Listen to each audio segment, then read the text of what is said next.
Hello, I'm Bruce Levy, President of International Power.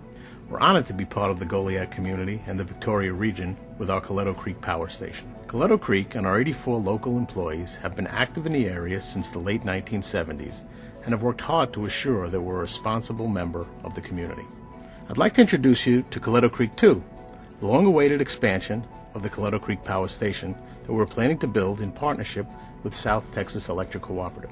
Working with STEC, we'll be generating power to fuel the growth of South Texas economy in the years ahead.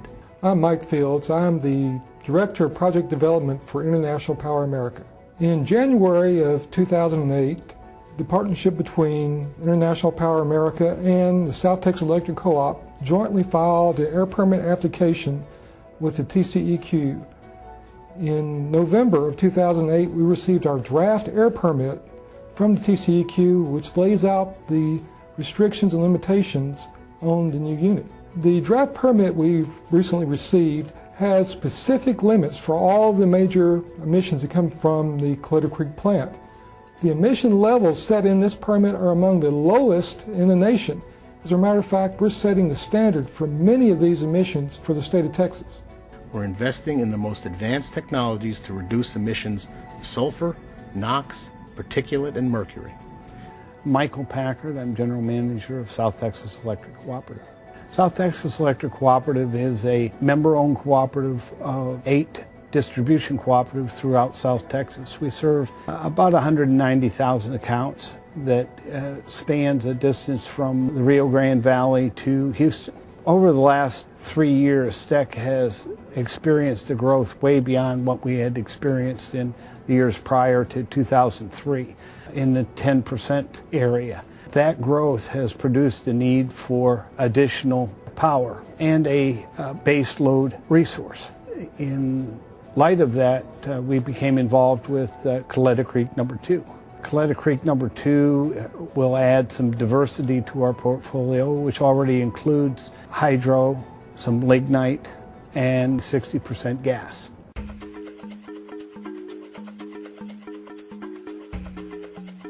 Coleto Creek 2 will be a 650 megawatt coal-fired electricity generating facility that will provide affordable energy for more than 500,000 homes throughout South Texas in an environmentally responsible way. Coleto Creek Power Station was originally designed for 2 units, and this expansion fulfills a long-standing commitment to build a second unit at the site. The new plant will be built right next to the existing 632 megawatt unit at the Coleto Creek Power Station, which has been in operation since 1980. Both units will share common facilities, thereby minimizing environmental impact. International Power worldwide is very committed to trying to improve the environment. The emission controls for Coleto Creek Unit 2 will meet the state-of-the-art in all areas. I manage the air quality permitting application process for the Coleto Creek 2 project. The TCEQ has put together a draft permit whereby Coleto Creek Unit 2 has more stringent emissions for SO2, NOx, and mercury at or below the levels of any other pulverized coal power plant in the state of Texas. In fact, the control of mercury is more stringent than which is currently achieved in practice at any other pulverized coal-fired power plant in the state of Texas at this time. The environmental controls that are going to be installed on the Coleto Creek Unit 2 project represent the best available control technology as well as maximum achievable control technology. The proposed control technologies that will be installed at Coleto Creek Unit 2 include an SCR, or selective catalytic reduction for NOx control. It also includes a dry flue gas desulfurization unit for the control of SO2, among other acid gases. It also includes the installation of a baghouse or fabric filter for the control of particulates and mercury, and upstream of that will be the injection of sorbent to help aid in the control of mercury.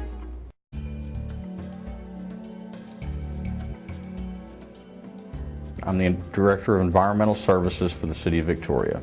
What we look at when we look at plant expansions in our area is how well those expansions will fit in with our ability to absorb more air emissions. Coleto Creek 2 fits well within those parameters. Based on the modeling that the City of Victoria did through University of Texas on Coleto Creek 2, The plant expansion would have minimal impact on the 7-county area around Victoria and very little impact on the county itself, and would be well within the limits that the state and federal government have set for ozone and proposed limits for our county area.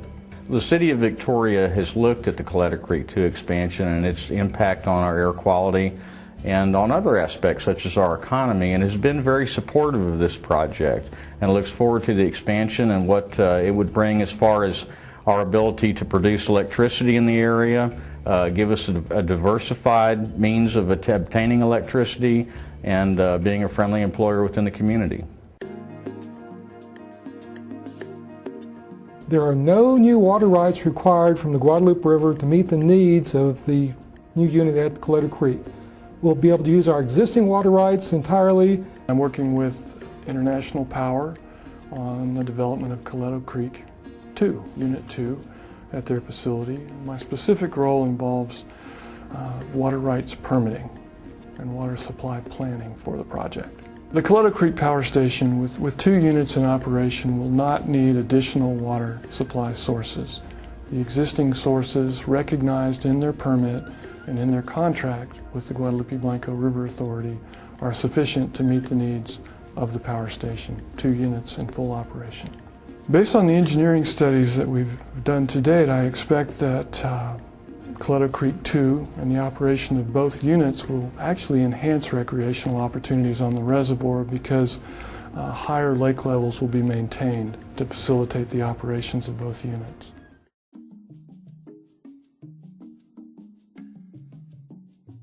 When I began in the utility business in 1967, it was a privilege to have electric service. And since that time, it's become a right to have electric service. With that right, there is a responsibility by the utility to make sure that they provide low-cost energy